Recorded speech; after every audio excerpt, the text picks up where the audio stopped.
Is there anything bigger than infinity? And, I haven't defined specifically what I mean by infinity or bigger or anything like that, but just based on your intuition, based on your idea of what those words mean, do you think you have an idea of what the answer to that question might be? Do you think there is something bigger than infinity or not? I want to start us off now with a riddle. So this riddle is called Hotel Infinity. Okay, so welcome to Hotel Infinity. Here's the riddle. So imagine you are the front desk. You're working at the front desk at a very special hotel called Hotel Infinity. So Hotel Infinity is special because it has infinitely many rooms. It has infinity rooms. So there's just one very long hallway, goes on and on and on and on forever. And there's a first door, a second door, a third door. And if you keep walking down forever, there just keep being more and more and more doors. No matter what door you go to, there's another door after that. So that's Hotel Infinity. And let's say it's a very busy night, it's a Saturday night, and every single room in the hotel is full. So yes, in this imaginary riddle world, there's also infinity people, right? So you have infinity rooms, and every single room is filled with a person. If you go to any door in the hallway and knock, someone's going to be like, "Do not disturb, someone's in here." So every single door is full. So now we're getting to the riddle part. You're sitting at the front desk, minding your business, and then someone walks into the hotel and says, "Hello, I would like a room at Hotel Infinity." What do? Do you have to turn them away, or is there a way for you to fit this new person into the hotel without kicking anyone out? There is a way to fit this new person into Hotel Infinity. Here's what you do.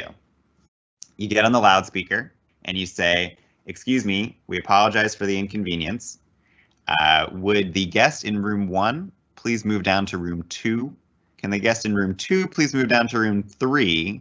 And in general, will everyone please take all of their bags and belongings, step out of their room, and move one door further away from the lobby than the room you were originally in?" So let's think about what would happen. Everyone still has a room to go to, right? The person in room 1 billion still has a room. They can go to room 1 billion and 1. And no one is kicked to the curb. And now sort of magically, we've opened up this one new room at the beginning. So here's a little visualization of that. We just have to shift everyone down one room. And because of this sort of ... because of this continuing on for infinity, we don't have any problem here. There's a sort of perfect matching of rooms on the top and rooms on the bottom, and we're left with one empty room at the beginning to fit our new guest. Pretty clever trick.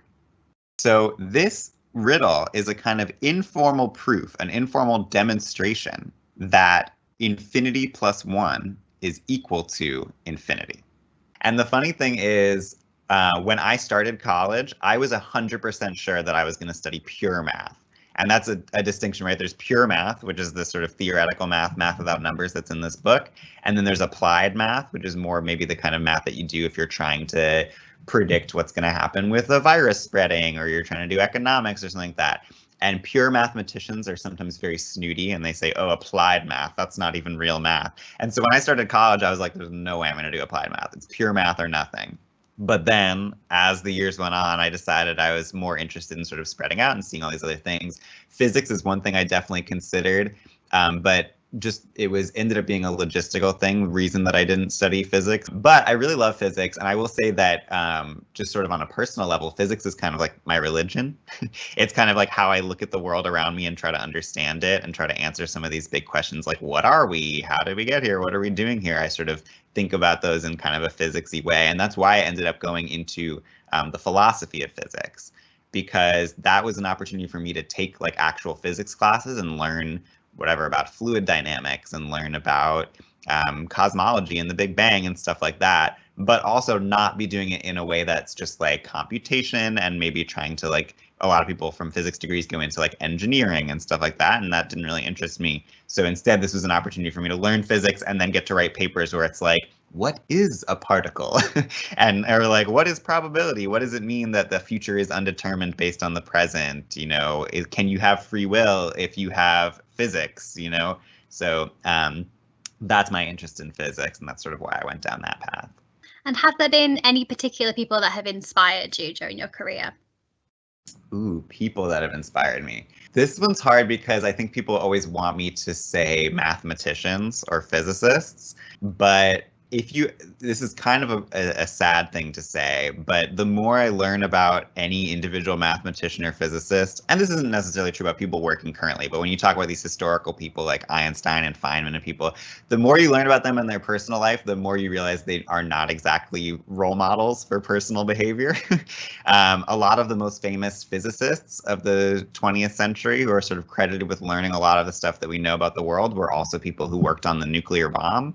And sort of, I don't really know how to justify that. I don't really justify it. I think that's bad. In terms of people who have influenced me in my personal life, I actually think I would point to some creatives and like musicians. I'll give a writer. How about that? I'll give a writer. I really love the writer Isabel Wilkerson. She's someone who, she wrote this book, The Warmth of Other Suns. It's an American history book, very different than the book that I'm telling you guys about today. But she spent 11 years researching this book, and she interviewed over 1,000 people for it. And she ended up writing just one of the most incredible histories I've ever read. It made me cry. It's like 3 biographies in one, and it's just really great. And I love anyone who takes the time and care to sort of take a topic that interests them and really flesh it out and sort of tell the truth and make it interesting and make it personal. A student has asked if you have any advice to give to students that are considering taking advanced maths in the future. Be warned, it is hard. It is tricky. And the way that math is taught in colleges, especially at least in in my experience of it, they do want you to sort of prove that you're really into it. They want you to sort of keep your head down in the books for a little while. And so my main advice is you got to find community. You got to find friends who will do it with you. I've had the experience of staring at a textbook for 14 hours by myself. And I've had the experience of staring at a textbook for 14 hours with a friend. And I promise you, you definitely want to be doing it with a friend. Math in general, if you're interested in abstract math, pure math, it's very much about coming up with ideas and testing them.